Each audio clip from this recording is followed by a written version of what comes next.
اس آیت مبارکہ میں اللہ رب العالمین نے عباد الرحمن کی نشانیوں میں سے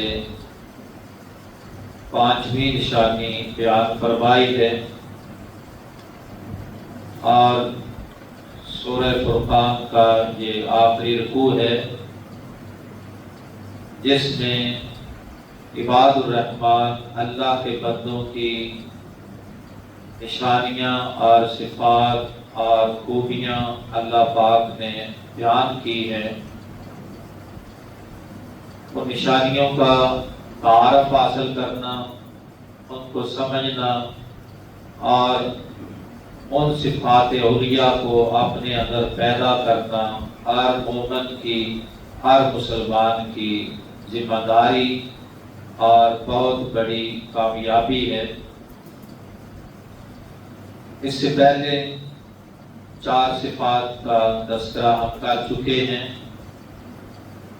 صفت نمبر 5، والذین اذا انفقوا، عباد الرحمن وہ لوگ ہیں کہ جب بھی وہ خرچ کرتے ہیں اللہ کا دیا ہوا مال، رزق حلال خرچ کرتے ہیں، لم یسرفوا ولم یقتروا، نہ فضول خرچی سے کام لیتے ہیں، ولم یقتروا، اور نہ بخل سے کام لیتے ہیں، وکان بین ذلک قواما، بلکہ اس کے درمیانی راہ، اعتدال کی راہ اور اقتصادی راہ، درمیانہ راستہ اختیار کرتے ہیں۔ دنیا کا مال کسی کے پاس کم ہے یا کسی کے پاس زیادہ ہے، یہ مال نعمت بھی ہے اور آزمائش بھی ہے۔ نعمت تب ہے جب اس کو اللہ کے حکم کے مطابق خرچ کیا جائے، حلال اور جائز کاموں میں ضرورت کے مطابق خرچ کیا جائے، اور نیکی، بھلائی، خیرات اور رفائی کاموں میں، صلہ رحمی میں، مستحق لوگوں میں اور دین اسلام کی راہ میں خرچ کیا جائے، تو یہ مال انسان کے لیے بہت بڑا انعام، کامیابی کا سبب ہے۔ اور اگر یہ مال ظلم اور تکبر اور حق تلفی اور قطع تعلقی اور زمین پر فتنہ اور فساد پھیلانے کا سبب بن جائے، تو یہی مال انسان کی دنیا کی تباہی اور آخرت کی بربادی کا ذریعہ اور سبب بن جاتا ہے۔ مال کی تقسیم کا اختیار اللہ نے اپنے پاس رکھا ہے، جس کو چاہے امیر، جس کو چاہے غریب، جس کو چاہے بادشاہ اور جس کو چاہے فقیر بنا دے۔ ان اللہ یبسط الرزق لمن یشاء ویقدر، اللہ پاک فرماتے ہیں کہ اللہ وہ ذات ہے جس کے لیے چاہتا ہے اس رزق کو وسیع کر دیتا ہے، رزق کے دروازے کھول دیتا ہے، وافر رزق عطا کر دیتا ہے۔ وَيَقْبِضْ، اور جس کے لیے چاہتا ہے اس کو اس میں تنگی میں بھی مبتلا کر دیتا ہے، کبھی ضرورت کے مطابق اور کبھی اس سے کم۔ یہ رزق کی کمی بیشی، اس کا اختیار دنیا میں کسی کے پاس نہیں ہے۔ یہ اختیار، یہ خزانہ رزق کا اللہ نے اپنے پاس رکھا ہے۔ ان اللہ هو الرزاق، کہ بے شک رزاق اللہ کی ذات ہے، ذو القوت المتین، اور ہر قسم کی طاقتوں کا اختیار بھی اللہ کے پاس ہے۔ تین چیزیں ایسی ہیں جن کے بارے میں قیامت کے دن ڈبل سوال ہوگا۔ ان میں ایک انسان کی زندگی ہے، زندگی کے بارے میں ہر انسان سے ڈبل سوال ہوگا۔ ایک پوری زندگی کا سوال ہوگا کہ 60 سالہ، 70 سالہ، 80 سالہ یا 100 سالہ زندگی ہے تو یہ کن کاموں میں گزاری ہے۔ اور زندگی میں جوانی کے ایام یہ زندگی کا سب سے قیمتی حصہ ہے۔ بچپن اور لڑکپن کے بعد جوانی اور بڑھاپے سے پہلے جب انسان کے اعضاء اور اس کے معاملات، اس کی سوچ فکر، اس کا دماغ اپنے عروج پر ہوتا ہے، طاقت، اس جوانی کے بارے میں پوچھا جائے گا کہ وہ کن کاموں میں گزارے۔ دوسرے نمبر پر انسان کے علم کے بارے میں بھی ڈبل سوال ہے۔ آپ اٹھ کی طرف الگ الگ بیٹھو، آپ بھی بچہ پیچھے ہو جائے، ادھر آؤ۔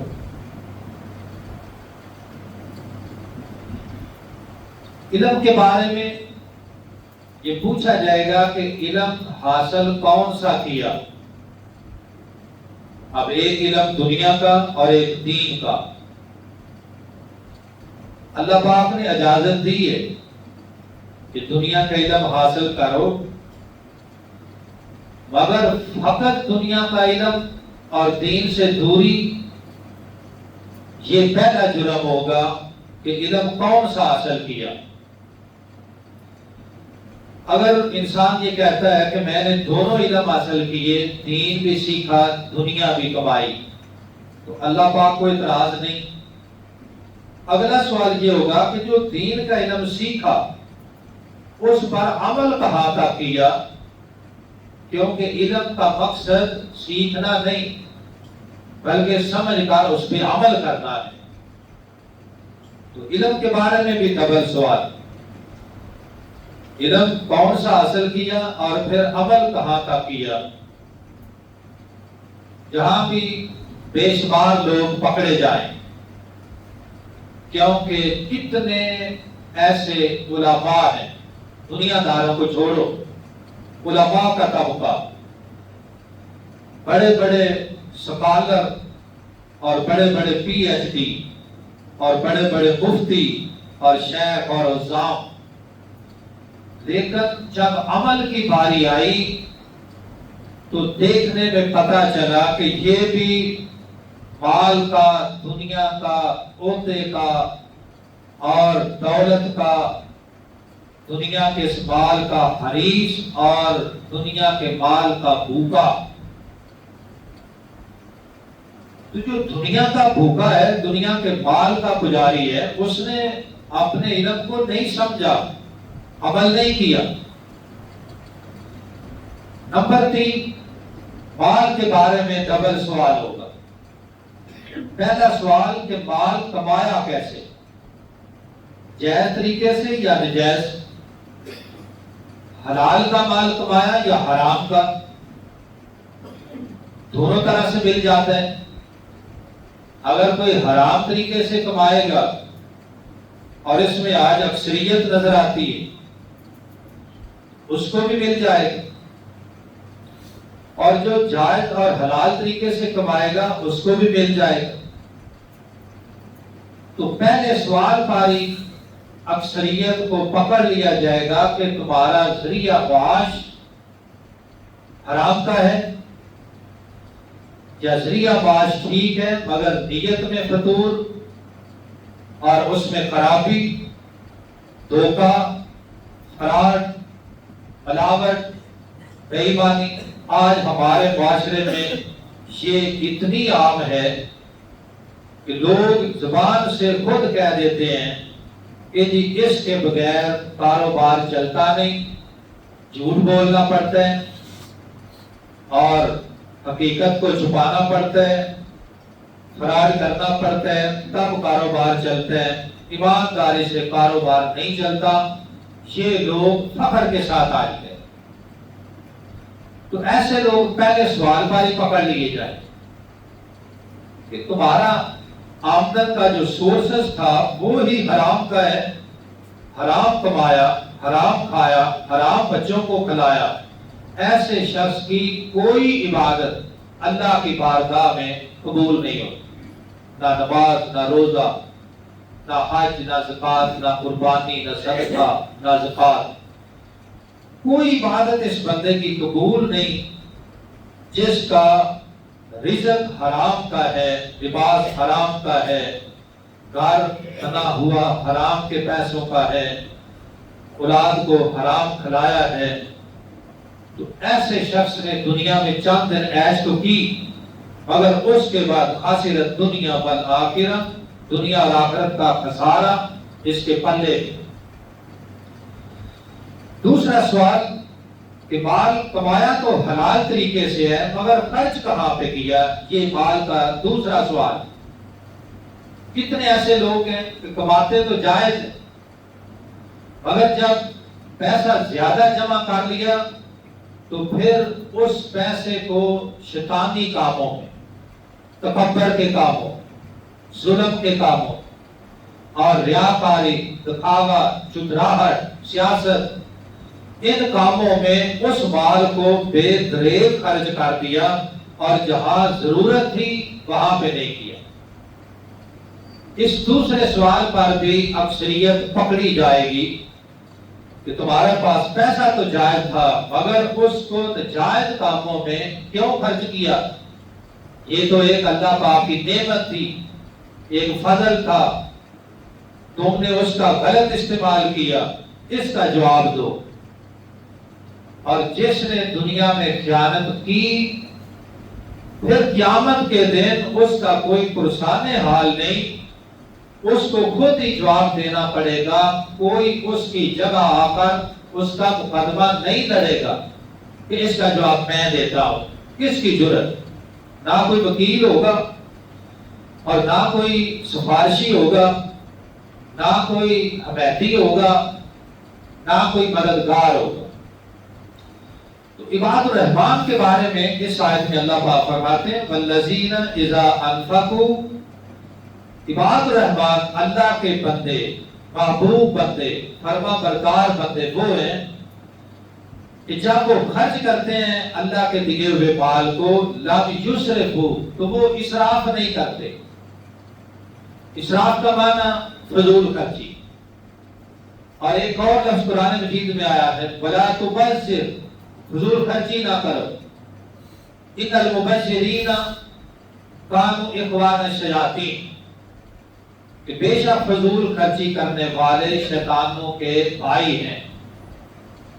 اسراف اور تبذیر دونوں کا معنی فضول خرچی ہے مگر اس میں ایک فرق ہے۔ اسراف جائز کاموں کے اندر ضرورت سے زیادہ خرچ کرنا اسراف ہے۔ مثال کے طور پر اب کھانا، پہننا، رہنے کے لیے گھر خریدنا، جوتا پہننا، لباس اور ضروریات زندگی، یہ سارے جائز کام ہیں۔ ان کاموں کے اندر بھی فضول خرچی سے منع کیا ہے۔ اسراف اسی کو کہتے ہیں۔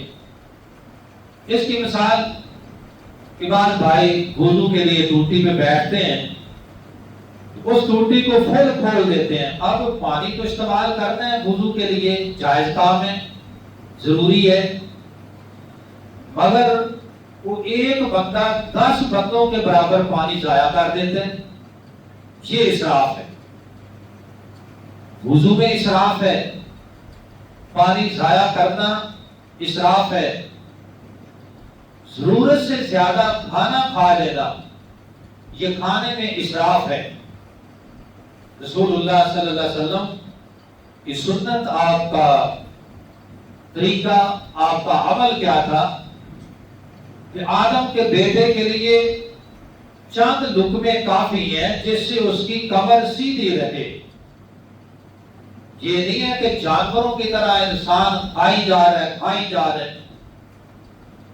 اور پیٹ کو بڑھاتا چلا جا رہا ہے، یہ کھانے میں اسراف ہے۔ مومن بندہ، اللہ سے ڈرنے والا بندہ، وہ کبھی بھی اپنی حاجت اور جتنی بھوک ہے اس سے زیادہ کبھی نہیں کھاتا۔